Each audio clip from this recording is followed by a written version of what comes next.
Au fil de l'eau, c'est aussi au fil du temps, parce que l'eau s'écoule comme le flot des souvenirs. Lorsque je vivais en France, j'avais un large atelier éclairé avec une vue verdoyante. J'habitais un petit village dans un écrin de verdure à l'orée d'une forêt. Le matin, une petite brume courait dans les champs. C'était un paysage poétique. Lorsque je suis venu m'installer au Canada, j'ai vécu dans un appartement. Mon atelier était dans un espace exigu. Si en France, je faisais facilement des toiles de 1,20 m sur 1,50 m, au Canada, c'était plutôt de l'ordre de 60 sur 90 cm. Le manque d'espace a contribué à faire diminuer la dimension de mes toiles. En 2006, lorsque j'ai emménagé dans une maison non loin du fleuve Saint-Laurent, j'ai retrouvé un atelier digne de ce nom. Dans tous les ateliers que j'ai eus depuis 1989, grands ou petits, j'ai toujours peint dans un recoin. L'espace, je l'ai transposé dans mes sujets, dans ma peinture. Mon atelier est un peu à mon image. Je n'ai pas besoin de grand-chose pour être heureux. Dans mon atelier de Québec, j'ai un chevalet droit, un meuble ancien ramené de France, une table à dessin industriel, une desserte et un tabouret en bois. Tout est rangé à sa place parce que je ne veux pas m'embourber l'esprit avec le superflu.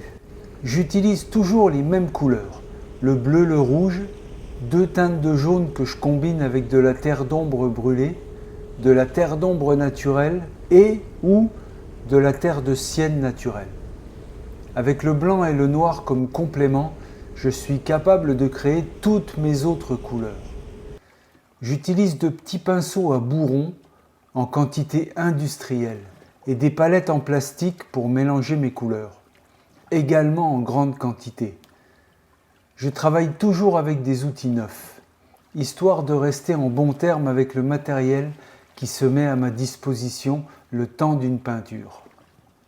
Ils sont éphémères, tout le contraire de l'expression de liberté et d'harmonie que j'essaye de mettre dans mes scènes. J'aime passer du temps sur une peinture. Je pose un geste conscient, inlassablement, jusqu'à y mêler un peu de moi, au sens littéral du terme. Je me passionne pour le discernement silencieux de l'œuvre en devenir. J'aime l'interaction avec les couleurs, le support et les outils. En général, je ne peins pas devant le public parce que je travaille lentement, sûrement, patiemment. Le public s'attend parfois à une performance rapide, spectaculaire. Moi, je suis plutôt lent.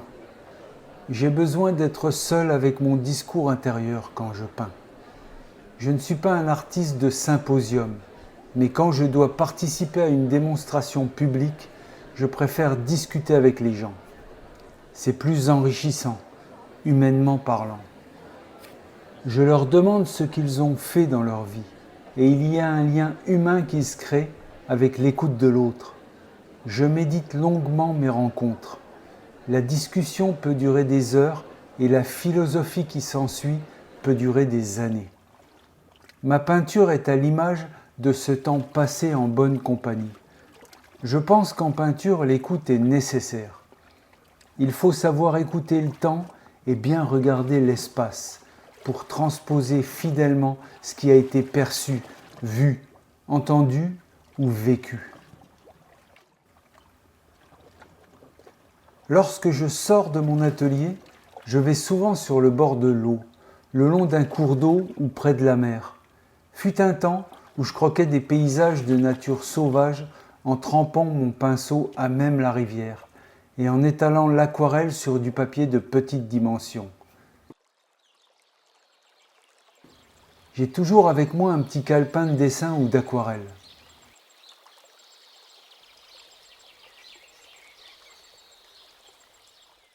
Mais je préfère de loin être sur le bord de la mer, soit en prenant des photos pour mes prochaines peintures, soit en peignant une petite scène marine à l'aquarelle. Comme Baudelaire disait dans l'un de ses poèmes, « Homme libre, toujours tu chériras la mer ». On dit souvent que je suis un poète de l'image, que je suis un rêveur. C'est vrai, j'aime rêver et faire rêver. J'aime la poésie, autant en mots qu'en images. La mer est mon miroir, j'y contemple mon âme. Pour moi, la poésie se trouve dans la brume, dans la perfection de la nature, dans un coquillage qui me raconte son périple, dans une pierre qui a roulé jusqu'à mes pieds. Elle est dans les paysages, dans un lever ou un coucher de soleil, quand le ciel est en feu. Pour moi, la vie est belle et il y a de la poésie partout. Il s'agit de bien regarder ce qui nous entoure. Sans art, il ne serait pas possible de parler de nos rêves, de nos espoirs, de nos certitudes. Je vois l'art comme un moyen d'exister. Sans art, ma machine humaine ne tournerait pas à plein régime. Si je peins des bateaux, c'est pour combler des manques, des vides, des espaces à remplir. La toile est un espace rêvé pour le remplir avec des songes éveillés. La mer est un espace de liberté où j'y ai de nombreux souvenirs d'une longue période vécue sur la Côte d'Azur. Ma peinture exprime cet essentiel de la vie, la liberté, l'amour et le moment pleinement vécu comme si c'était le dernier. C'est pour cette raison que je vais droit à l'essentiel. La peinture, c'est une expérience vécue, une narration qui raconte une histoire rêvée.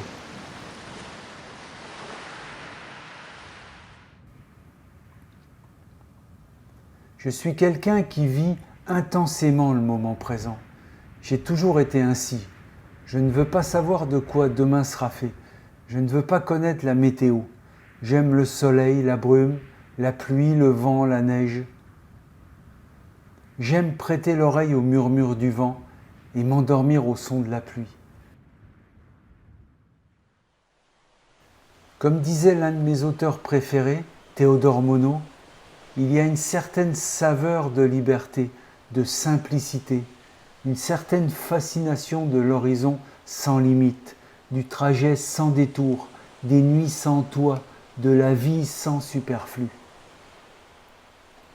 Je me sens comme un nomade qui parcourt de nouveaux horizons pour saisir le sens profond de la vie. Quand je suis en déplacement, je peins un peu partout, n'importe où, même parfois dans des endroits incongrus. Tout récemment, je suis retourné dans des endroits que je connaissais et d'autres que je ne connaissais pas encore.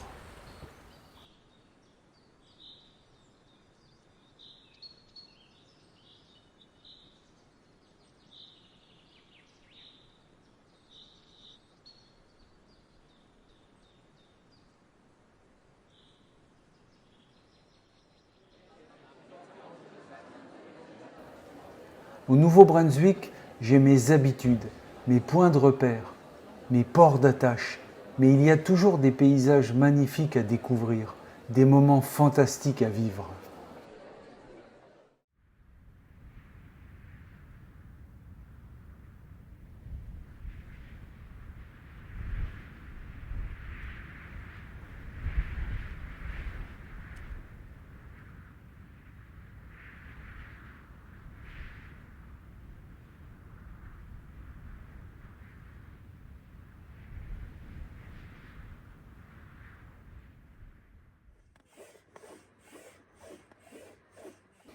Ô mer, nul ne connaît tes richesses intimes.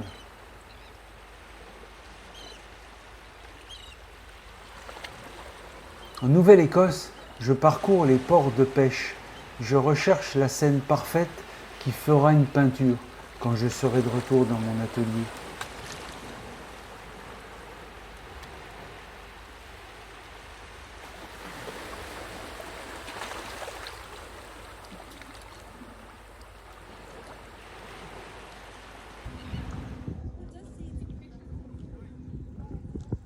Pour peindre, il me faut un recoin de chambre d'hôtel, un coin de table ou un endroit tranquille en pleine nature, près de l'eau. Je me pose, je dispose et je transpose.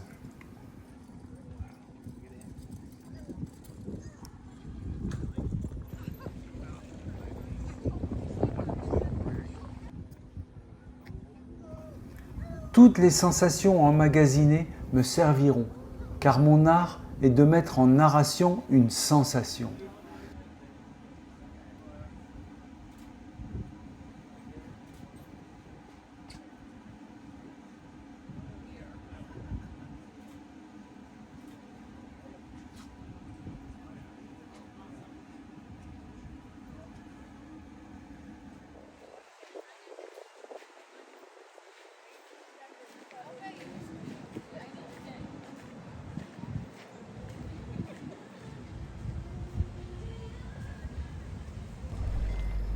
Quand je serai de retour dans mon atelier à Québec, je ferai le tri dans mes photos et mes aquarelles réalisées sur le motif. Les grandes lignes de mes croquis seront peut-être la trame à venir d'une histoire plus vaste, plus complexe, mieux définie, qui se concrétisera en hiver quand je serai en mode production. Des expositions seront alors en préparation.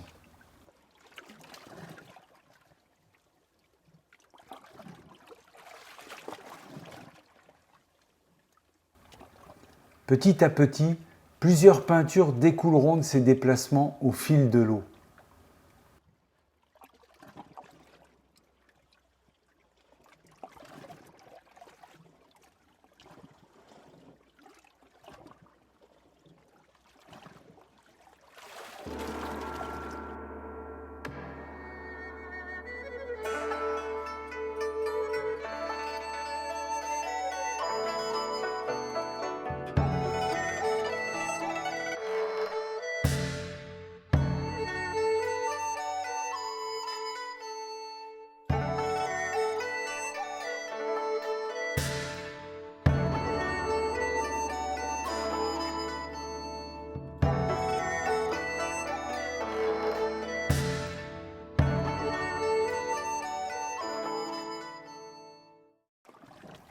L'homme et la mer. Homme libre, toujours tu chériras la mer. La mer est ton miroir, tu contemples ton âme. Dans le déroulement infini de sa lame, et ton esprit n'est pas un gouffre moins amer. Tu te plais à plonger au sein de ton image. Tu l'embrasses des yeux et des bras, et ton cœur se distrait quelquefois de sa propre rumeur, au bruit de cette plainte indomptable et sauvage. Vous êtes tous les deux ténébreux et discrets. Hommes, nul n'a sondé le fond de tes abîmes. Ô mer, nul ne connaît tes richesses intimes, tant vous êtes jaloux de garder vos secrets. Et cependant, voilà des siècles innombrables que vous vous combattez sans pitié ni remords, tellement vous aimez le carnage et la mort. Ô lutteurs éternels, ô frères implacables!